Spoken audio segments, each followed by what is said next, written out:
요즘 중동에는 난리가 났죠. 아시다시피 이스라엘과 팔레스타인 쪽 하마스 간의 전쟁이 붙었죠. 그로 인해서 지금까지 수천 명이 사망했다고 하는데, 자, 그래서 중동은 이스라엘이든 뭐 팔레스타인 가자 지구든 아비규환입니다, 한마디로. 그런데 오늘 10월 12일 한국 주식시장 매우 좋았습니다. 어젯밤 미국 뉴욕 시장도 괜찮았습니다. 자, 그래서 이것을 한마디로 저는 전쟁통에 피어난 장미 축제다. 자, 이런 생각까지 들 정도입니다. 이만큼요, 우리가 투자라고 하는 것은 냉혹합니다. 이 투자 시장이 참 냉혹한데 요즘 그런 생각들을 많이 합니다.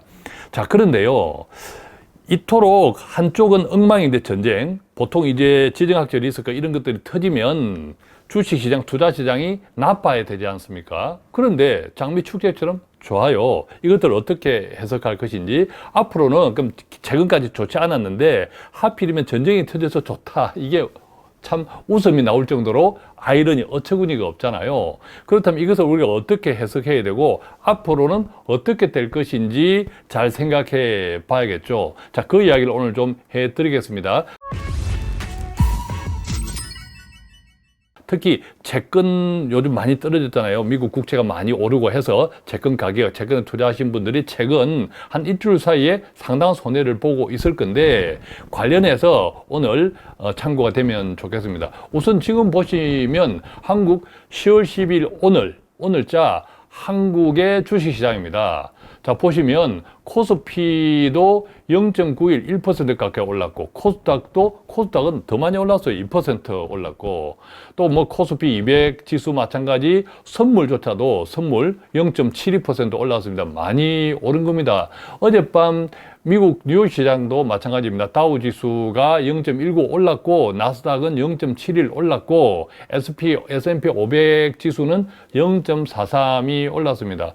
자, 오늘 저녁에 미국 시장이 어떨지 모르겠지만 어쨌든 오늘 낮 기준으로 선물 시장 쪽은 계속 오르는 걸로 나와 있습니다. 지금 보시고 있는 것처럼 뭐 미국, 한국 시장 말할 것도 없고, 일본, 그 다음에 중국, 홍콩 할 것 없이 다 올랐습니다. 다 올랐습니다. 파란 것이 보이죠? 금리가 떨어졌습니다. 한국 금리. 또 어제 미국 국채 금리도 큰 폭으로 떨어졌습니다. 자, 금리가 떨어졌다는 것은 금리에 투자한, 즉 채권에 투자한 분들은 채권 가격은 올랐다라는 뜻입니다. 그러니까 한마디로 모든 것이 다 올랐습니다. 하필이면 중동의 아비규환이 벌어지고 있을 때 다 올랐다라는 거죠. 자, 마찬가지입니다. 치솟던 최근 며칠 동안에 미국 국채 금리가 엄청 가파르게 올랐습니다. 그 때문에 채권 가격이 엄청 떨어졌죠.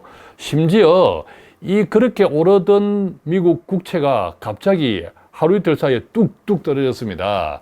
심지어 3월 이후, 올해 3월 달 이후 최대폭으로 하루에 최대폭으로 떨어졌다 할 정도입니다. 그런데 이게 전쟁통에 이런 일이 지금 벌어지고 있다는 거죠. 이걸 어떻게 해석하고 이것을 우리의 투자에 어떻게 적용해야 할까요? 우선 보면 이스라엘과 팔레스타인 쪽 하마스 전쟁. 자, 이것 때문에 우선 글로벌 불안감이 증가된 것은 틀림없는 사실이죠. 그래서 삼고 이야기도 하지 않습니까? 뭐 물가, 그 다음에 또 뭐 유가 이런 등등. 자, 글로벌 불안감은 증가했습니다. 그러니까 기업 환경에는 안 좋은 조건들이 생겨 있는 거죠. 자, 그런데 안전자산은 선호, 이게 당연한 겁니다. 전 세계가 불안정하면 내가 안전한 곳에 돈을 두고 싶잖아요. 이때 안전자산이라는 것이 우리가 알고 있는 금도 포함되고 채권도 포함됩니다. 이 채권은 왜 안전자산이냐? 예컨대 미국 국채를 생각해 보십시오. 미국 정부가 보증하는, 미국 정부한테 내가 돈을 빌려준 것이 미국 국채란 말이죠. 그러니까 안전하죠. 미국이 망하지 않는 한. 그래서 이처럼 글로벌 전 세계 경쟁 또 불안감이 증가하면 당연히 안전자산 선호가 되니까 채권을 많이 사겠다. 채권을 사두어야겠다. 그러면 채권을 사겠다고 하는 매수자가 많아지면 채권 금리는 조금 떨어지죠. 사겠다는 사람이 많으니까 금리는 조금 적게 줘도 되잖아요. 채권 금리가 떨어지니까 반대로 채권에 투자한 가격은 오른다라는 거죠. 어제 샀던 금리가 더 높으니까 어제 샀던 채권 금리는, 채권 가격은 더 오른다. 채권 투자는 좋다. 자, 이런 현상이 벌어지고 있는 겁니다. 그 다음에 그 결과 최근에 국채 금리를 가파르게 끌어올렸던 이유 중에 하나가 뭐였습니까? 미국 연준에서 금리 인상을 한 번 더 할 거야. 그리고 내년에도 금리 인하를 빠르게 할 일은 없어. 오랫동안 고금리가 유지될 거야. 심지어 JP 모간 이런 쪽에서는 7% 금리도 가능해, 예상해야 돼. 이런 이야기들이 계속 나왔으니까 그 덕분에 채권 금리가 엄청 올랐고 채권 가격 투자 손실은 많이 생겼는데, 이게 이제 이스라엘과 하마스 전쟁이 생기면서 전 세계가 불안정해졌고 안전자산인 채권에 대한 매수 심리가 많이 몰렸고, 또 미국의 금리 인상은 이 분위기에서 이 정도 이제 불안해졌는데 미국이 금리 인상까지 하겠어? 자, 그래서 금리 인상은 못할 거야. 이 가능성이 굉장히 높아진 거죠. 자, 이것이 어쨌든 이스라엘과 하마스 전쟁이 갑자기 투자 시장이 장미가 돼버린, 전쟁터에서 투자라는 장미꽃이 피게 된 그런 이유다라는 거죠.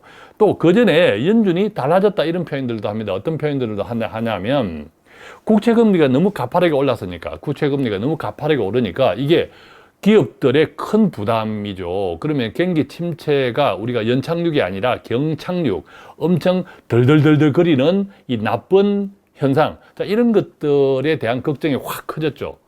자, 연준은 금리를 올리되 연착륙, 이것을 목표로 하고 있는데 이게 금리가 빠른 시일 내에 갑자기 크크크크 오르니까 이제 연준에서 소소 조절이 필요하다. 그래서 국채 금리가 오르는 속에서 시장 달래기라는 이런 표현을 쓰는데, 구체적으로 어떤 거냐면 연준 내에서 서열 넘버 2 필립 제퍼슨 부의장이라는 사람이 있는데, 이 사람이 최근에 어떤 이야기를 했냐면 물가 상승률은 여전히 높지만, 자, 미국은 물가 2% 목표치를 가지고 있다. 이건 다 아시죠? 근데 물가 상승률이 어느 정도 떨어졌고 계속 지금 개걸음을 하고 있습니다. 떨어지지 않습니다. 이런 상태에서 물가 상승률은 여전히 높지만 국채 금리가 가파르게 올랐으니까 어느 정도 물가 금리 인상의 영향력을 주고 있다. 국채 금리 때문에. 왜냐하면 국채 금리가 전 세계 금리의 도매 시장을 형성하고 있거든요. 은행 금리가 국채 금리를 따라간단 말이죠. 그러다 보니까 굳이 기준금리를 올리지 않아도 국채금리가 가파르게 올랐으니까 기준금리를 한 번 더 올리려고 했던 그만큼의 효과가 있겠다라고 이야기를 하는 거예요. 누가? 필립 제퍼슨, 연준 넘버 2가. 자, 그래서 또한 이 사람이 어떤 이야기를 했냐? 국채금리가 미국 경제를 얼마나 제약할지 주시하고 있다. 자, 국채금리가 가파르게 올랐으니까 굉장히 걱정스럽다라는 뜻입니다. 또 어떤 사람이 매파, 연준은행의 총재 가운데 한 사람인 로건 델리스라는 연은 총재가 이 사람은 굉장히 매파라고 알려져 있습니다. 그러니까 매파라는 것은 무엇입니까? 긴축, 그죠? 금리를 올려야 돼. 이런 쪽에 찬성표를 던졌던 사람인데, 이 사람은 또 어떤 이야기를 했냐? 최근에 장기 국채 금리가 급등하면서 추가 금리 인상의 필요성이 줄었다. 앞서 필립 제퍼슨 부의장의 이야기랑 맥락을 같이 하는 이런 이야기를 하고 있던 차에 이스라엘과 하마스 전쟁이 터져서 오히려 글로벌 불안감은 증가되었고 미국의 금리 인상, 자, 경기 침체, 이 상태로는 시장 불안정, 경제 불안정이 너무 커졌으니까 중동 전쟁으로 인해 가지고 이 와중에 금리까지 올리겠냐, 이런 것들이 다 주식 시장, 채권 시장에 좋은 영향으로 반영되면서 결과적으로 장미꽃이 피어 있는 거죠. 자, 그런데 이 대목부터가 중요합니다. 그래서 앞으로는 계속 장미꽃이 핀다고? 장미꽃이 만발한다고? 저는 그것은 아니다라고 생각합니다. 그 이유를 몇 가지 말씀드리면, 지금 현재의 상황은 성동격서다. 자, 무슨 말입니까? 동에서 번쩍, 서에서 번쩍, 이런 이야기잖아요. 전쟁 용어입니다. 그죠? 한쪽에 전쟁을 터뜨리고 이쪽에 관심이 집중되는 사이에 정말 중요한 이쪽을 때리는 것. 이게 성동격서잖아요. 자, 이 성동격서, 지금은 우리가 잠시 중동의 급박한 전쟁, 그 다음에 국채금리의 가파른 상승, 이것 때문에 눈이 이쪽에 쏠려 있는 거죠. 말로 하자면 성동격서 할 때 동쪽을 때리는 척 하다가 결국 서쪽을 칠 건데, 지금 원래 우리가 가지고 있던 불안감, 서쪽, 그것이 잠시 지금 동쪽으로 있는 거예요. 예컨대 미국 국채 금리 또 기준 금리가 왜 최근에 급등했느냐, 이게 기본적으로 한 5가지 정도를 정리해 보겠는데, 지금 자막에 있는 것처럼 이렇습니다. 미국의 대규모 재정 적자, 미국의 재정 적자가 굉장히 심합니다. 굉장히 많죠. 우리나라 돈으로 따지면 1,000조 원이 넘습니다. 연간. 자, 그러니까 내년에는 심지어 뭐 2,000조에 가깝다. 내년 재정 적자는 이렇게 하고 있습니다. 자, 재정 적자가 심하다는 것은 미국이 계속 국채를 계속 발행을 해야 돼요. 계속 돈을 돌려야 되니까, 채권을 계속 발행해야 되죠. 앞으로 계속 채권 물량들은 많아질 거야. 이게 금리가 급등했던, 채권 금리가 급등했던 이유 중에 가장 첫 번째거든요. 두 번째는 셧다운. 얼마 전까지 미국의 셧다운 때문에 전 세계 주식시장이 얼어붙었고 굉장히 힘들었지 않습니까? 그런데 이게 임시 봉합했습니다. 90일짜리로. 임시 셧다운을 임시 봉합했다. 이거는 무슨 말입니까? 시간이 지나면 다시 붉어진다. 이거 여전히 잠재되어 있습니다. 그 다음에 세 번째, 자, 미국 연준에서 고금리 지속을 계속 언급했죠. 자, 그것은 이제 살짝 사라졌습니다. 아까 연준에서 이제 그런 뉘앙스를 푼 거죠. 이건 살짝 사라졌다 하더라도, 네 번째, 물가 수준이 지금 정체되어 있습니다. 근데 미국 물가, 소비자 물가라는 것이 목표 물가가 2%인데 2%에 도달하자고 계속해서 내려오는 것이 아니라 최근 소비자 물가, 생산자 물가 보면 어중간하게 지금 더 이상 내려오고 있지 않는 상태. 계속 이제 개걸음을 하고 있는 상태인 거죠. 그 다음에 우크라이나 전쟁 계속 언제 끝날 줄 몰라요. 자, 이것들이 사라지고 있지 않습니다. 이거는 여전히 그대로 존재합니다. 딱 하나, 3번 미국 연준 고금리 지속 언급. 자, 이 부분에 대해서는 살짝 좀 강도가 수그러들었죠. 이것밖에 없는 거예요. 그러니까 1번, 2번, 4번, 5번은 여전히 잔존하고 있다. 그런데 갑자기 이스라엘 전쟁이, 중동 전쟁이 터졌고 사람들의 시선이 거기에 들어갔고 거기가 그로 인해서 세계 경제가 불안정해, 경기 침체, 글로벌 위기가 높아져서 이런 판국의 기준금리를 올리게 해서 자, 이런 가능성이 굉장히 많아진 거죠. 그런데 기본적으로는 첫 번째 미국의 대규모 재정 적자라는 국채 발행, 이것은 변함이 없고, 그 다음에 일시적으로 셧다운이 봉합된 상태다. 시간이 지나면 다시 붉어진다. 이것도 변함이 없고, 그 다음에 물가 수준이 지금 정체되어 있는 상태다. 이것도 변함이 없고, 우크라이나 전쟁도 계속 중이다. 이것도 변함이 없다라는 거죠. 자, 그러니까 변한 것과 변하지 않는 것을 한번 정리를 해보면, 자, 첫 번째 미국 재정 적자 변했다, 변하지 않았다, 변하지 않았다. 셧다운 리스크도 현재 진행형, 변하지 않았다. 그 다음에 우크라이나 전쟁, 변하지 않았다. 물가 수준도 진행형이다, 변하지 않았다. 그 다음에 중동 전쟁으로 세계 경제는 불안이 갈수록 증가되고 있다. 이것도 변하지 않았다. 이것 때문에 국채 금리가 조금 떨어지고 있다. 안전자산으로 돈이 몰리면서 뭐 이런 정도로 해석하고 할 수 있겠죠. 그러면 한마디로 어떻습니까? 변한 것과 변하지 않는 것을 구분할 때 변하지 않은 것이 지금 훨씬 그대로 계속 존재하고 있다라는 뜻이죠. 자, 그러면 이것을 어떻게 전망을 해봐야 될까요? 고금리가 역전되는 상황은 아직은 아니다. 조금 더 가야 된다. 내년은 넘어가야 된다. 우선 이렇게 생각이 되고요. 대신에 이 달러 강세는 여전히 당분간 지속될 것이다. 달러는 이게 서마일이라고 하잖아요. 미국 경제가 좋을 때도 달러 강세, 상대 국가에 비교할 때. 그 다음에 또 세계 경제가 불안할 때도 달러 강세, 안전자산으로. 자, 그러니까 이런 와중에 달러 강세는 당분간 계속 지속될 거죠. 그래서 제가 뭐 몇 달 전부터 달러 자산을 계속 이야기하고 있지 않습니까? 이 정도의 기본은 좀 가지고 계셔야 되겠고, 자, 그랬을 때 투자는 어떻게 할까? 한 뭐 네 가지 정도로 좀 정리해 보면 이렇습니다. 그럼에도 불구하고 경제 순환에 대한 믿음은 가지셔라. 자, 이야기는 지난번에 한번 드렸잖아요. 경제는 순환합니다.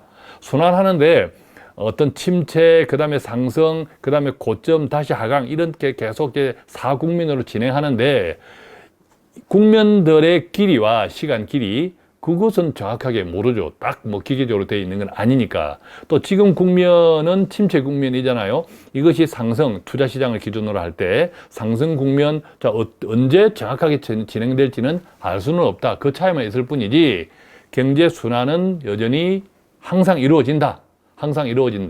그 다음에 두 번째, 그렇기 때문에 위험 분산, 분할 매수는 굉장히 저는 좋은 전략이다. 따박따박 매달 사든 아니면 뭐 목돈을 가지고 좀 나누어 사든 분할 매수는 굉장히 좋은 전략이다. 위험 분산이 필요하고, 그 다음에 세 번째는 채권형 자산과 주식 배당형 자산을 하나의 포트폴리오로 관심을 가지면 좋겠다. 왜? 채권형 자산은 지금 안전자산이잖아요. 또 채권 금리도 오를 만큼 올랐죠. 더 오를 수 있겠지만 큰 틀에서 보면 어느 정도 지금 이제 꼭지를 형성하고 있다. 이렇게 하면 자, 채권은 사이클에 따라서 떨어질 일만 남았다. 그때가 언제인지 알 수 없다. 이것밖에 없잖아요. 그러면 또 채권 수익률도 높을 거잖아요. 또 주식 배당. 왜 주식 배당형 이런 ETF나 이런 상품에 관심을 가져라 라고 말씀드리냐면, 배당을 하는 기업들은 기본적으로 실적이 좋아야, 이익이 나야 배당을 할 수 있어요. 그죠? 이익이 나야 배당을 할 수 있기 때문에 괜찮은 기업이라는 거죠. 그러니까 불황일수록 현금 유동성이 좋고 이익을 계속 수익을 실현하는 이런 기업들, 실적형 기업들이 배당형 기업들이라는 거죠, 대체로. 그래서 이런 채권형 자산, 주식 배당형 자산 이런 포트폴리오에 좀 관심을 가지시고, 그 다음에 항상 기억할 것, 반드시 여윳돈. 자, 이것만 꼭 기억하시면 지금 뭐 이스라엘 전쟁이든 지금 갑자기 투자 시장에 그럼에도 불구하고 확 피어난 이 장미꽃을 우리가 어떻게 해석하느냐, 이런 것도 어떻게 해석하느냐 이게 중요한 것이 아니라, 기본적으로 아까 전망 두 가지 이야기 드렸죠. 고금리 상황 역전은 아직 좀 기다려야 된다. 지금은 잠시 장미꽃이 피었다. 성동격서다. 기본적으로 우리가 이 고금리 상황을 지속하게 하는, 이 유발시켰던 그 주요 요인들은 그대로 지금 유지되고 있는 상태다. 진행형이다. 자, 그렇고 달러 강세는 당분간 지속된다. 그래서 투자는 어떻게, 이 대목을 제가 말씀드렸지만, 투자하실 때 뭐 달러형 자산, 자, 이런 것도 관심을 좀 가지시면 조금 더 좋은 포트폴리오가 되지 않을까 생각합니다.